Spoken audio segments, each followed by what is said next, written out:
स्वागत है आप सभी का एनएफ न्यूज पर। मैं हूं आपके साथ रोहित।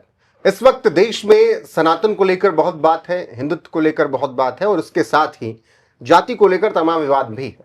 चर्चा करेंगे। आज मेरे साथ है स्वामी अभिषेक ब्रह्मचारी जी।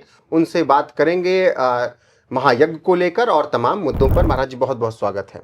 धन्यवाद। सबसे पहले तो जब मैं देख रहा था कि कितनी जगह पर माता का महायज्ञ हो चुका, तो 23-24 जगह मुझे दिखा। जब आपने ये 23-24 जगह महायज्ञ किया पूरे देश के अलग अलग हिस्सों में, तो आपको देश की विविधता, एकता, अखंडता सब कुछ दिखी। और ये कैसे संभव हो पाया लगातार 24-25 जगह ये कर पाना?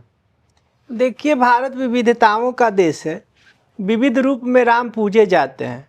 अयोध्या से राम गए और लंका में विजय प्राप्त करके चले आए। अयोध्या से सैन्य बल लेके नहीं गए। अयोध्या का कोई खजाना उनके साथ नहीं था। अयोध्या की कोई आर्थिक समृद्धि उनके साथ नहीं थी। वो बनवासी तापस वेश विशेष उदासी 14 बरस राम बनवासी। तो राम, रमैया, सीता और आदिक रूप में भगवान पूजे गए। इसका मूल कारण क्या था?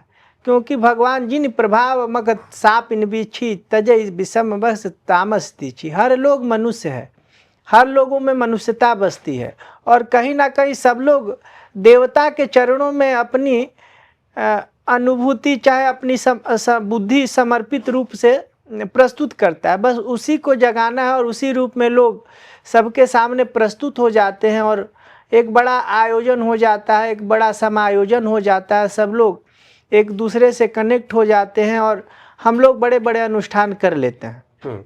अब जैसे फिर से एक महायज्ञ होने जा रहा है 15 तारीख से। कहाँ पर होगा महाराज जी? कितने दिनों तक चलने वाला है? अभी हम लोग मुजफ्फरपुर में करने जा रहे हैं। बिहार की जो आर्थिक राजधानी है मुजफ्फरपुर करेंगे। परंतु उसके पहले एक दिन का कार्यक्रम हम लोग का श्रीशैलम में है। माता भ्रमरंबा, वहाँ देवी जो माता सती का कंठभाग गिरा है, जो भ्रमरंबा के रूप में पूजित होती हैं, शक्तिपीठ है। तो वहाँ भी एक दिन में कोटि अर्चना करने का विचार है। हम लोगों का है कि 500 महिलाएं सवेरे और 500 महिलाएं शाम में आएंगी। सहस्र महिलाएं एक दिन में 1 कोटि कुमकुम अर्चना करने का ऐसा विचार बना है और माता की कृपा से हो सकता है कि सफलीभूत भी हो। और हम लोग 11 तारीख को सवेरे से लेकर शाम तक में वहाँ 1 कोटि कुमकुम अर्चना करेंगे। उसके बाद बिहार की आर्थिक राजधानी जो मुजफ्फरपुर को जाना जाता है, उस रूप में हम लोग वहाँ भी कुमकुम अर्चना करने, त्रिदिवसीय कुमकुम अर्चना है। एक दिन शोभा यात्रा है, दूसरे दिन और एक दिन सुहासिनी, अष्ट सुहासिनी पूजन होगा। तो ऐसा अभी करने का एक विचार बन रहा है। एक बार महाराज जी थोड़ा इस महायज्ञ और माता ललिता के बारे में थोड़ा विस्तार से बताइए, कैसे क्या होता है पूरा? अखिल भुवन की अधिष्ठात्री माता ललिता देवी हैं, जो कि शाक्त परंपरा की सबसे बड़ी देवी मानी जाती है। शैव परंपरा में भी इनकी पूजा होती है, तो शैव शाक्त एक ही माना जाता है। और ब्रह्मांड पुराण में माता की चर्चा आती है। ललितोपाख्यान करके ब्रह्मांड पुराण से लिया गया है। उसमें माता के चरित्र और विचित्र महात्म के बारे में दर्शाया गया है। करांगुली, नखोत्पन्ना, नारायण दशाकृति, जो भगवान के 10 अवतार है, उसमें बताया गया है कि भगवती के 10 अंगुलियों से वो निकले हुए हैं। कई ब्रह्मांडों की अकेली अधिष्ठात्री है। उनकी पूजा तंत्र विधान और आगम पद्धति से होता है। श्री चक्र पर उनका पूजा होता है। तो यह एक लंबी वार्ता हो जाएगी आपके चैनल में, परंतु यह जरूर कहा जाएगा कि अखिल भुवन को जो धारण करने वाली खश्यक्रों परिसंस्थिता जो देवी माँ ललिता है, वही इस अखिल ब्रह्मांड की अधिष्ठात्री है, पूजित है। चाहे यह कहा जाए कि उनके बिना संसार अधूरा है, उनके बिना कोई हो ही नहीं सकता है। और आदि शंकराचार्य जी ने सौंदर्य लहरी में पुराण आदि के माध्यम से देवी की विविध प्रकार से स्तुतियाँ की गई हैं। अब अगर महाराज जी मैं बात करूं तो इस वक्त जातिवाद को लेकर एक बहुत विवाद हो रहा है। उत्तर प्रदेश के इटावा से एक ऐसी खबर आई, उसमें फिर तमाम बातें निकल कर आई कि पहचान छुपा कर गए कथा करने। फिर जब बवाल हुआ तो पूरे देश में उसकी चर्चा हुई। उस विषय में, उस मामले में आपकी राय क्या है? देखिए, जो शास्त्र की राय है, चाहे जो संविधान का प्रावधान है, उससे विलग हमारा राय तो हो नहीं सकता है। आपको मास कम्युनिकेशन के उपरांत एक पत्रकार की पदवी प्राप्त हुई है और उस अनुसार अपना काम आप कर रहे हैं। आप कहीं जाके और बैठ जाएंगे और कहेंगे कि हम पत्रकार हैं, तो उससे पत्रकार तो हो नहीं सकते हैं। भगवान की कथा भुसुंडी जी ने गाया है और गरुण जी ने सुना है। कहाँ अधम पक्षी कौवा होता है और कहाँ पक्षी श्रेष्ठ भुसुंडी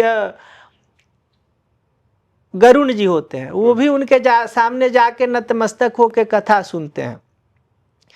तो कथा ब्राह्मण जरूर कहता है, परंतु भुसुंडी जी भी कहते हैं। कथा अपने घर के माताएं भी कथा कह के अपने बच्चों को बताती है, रामकृष्ण के विचित्र चरित्र को बताती है।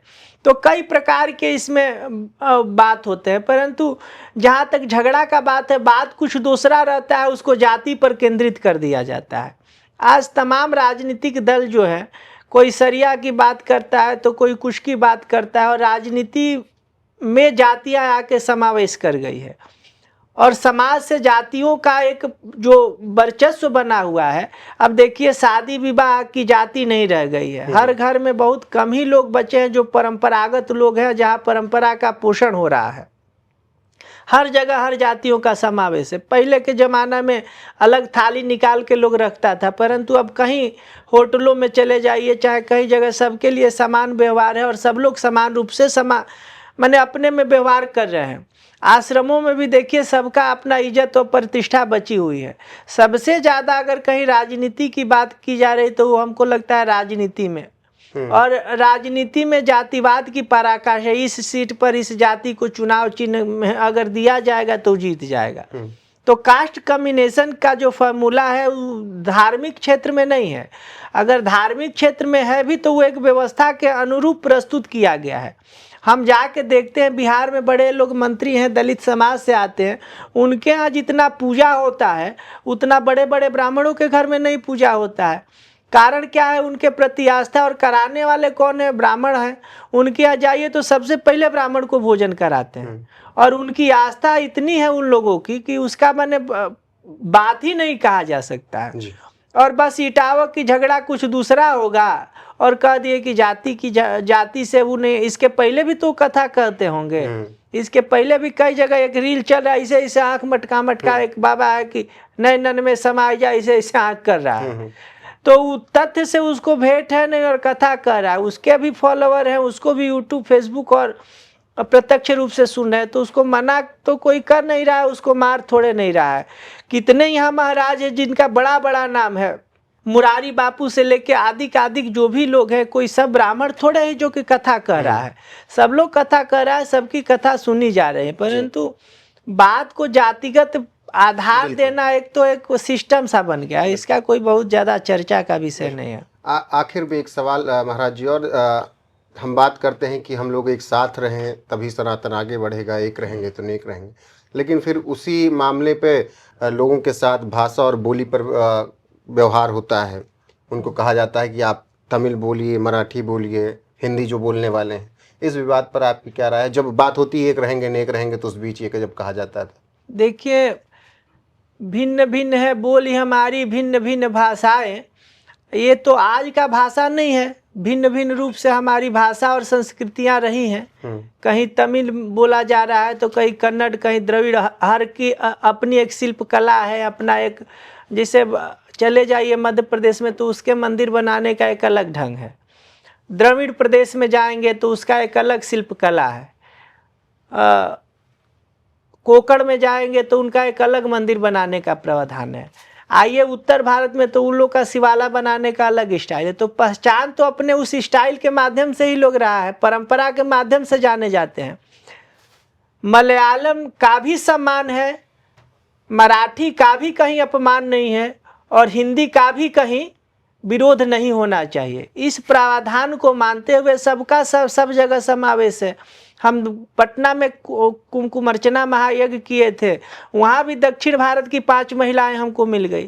तो पूरा भारत जो है एक संतरे के भांति बना हुआ राज्य है, देश है, जहाँ ऊपर से सब एक है और बीच से सब बड़े हुए हैं। आप और आपके भाई, आप और आपकी पत्नी एक साथ भोजन जरूर करेंगे, परंतु थाली अलग अलग होगा, तो क्या उसका व्यवहार अलग थोड़े हो जाएगा?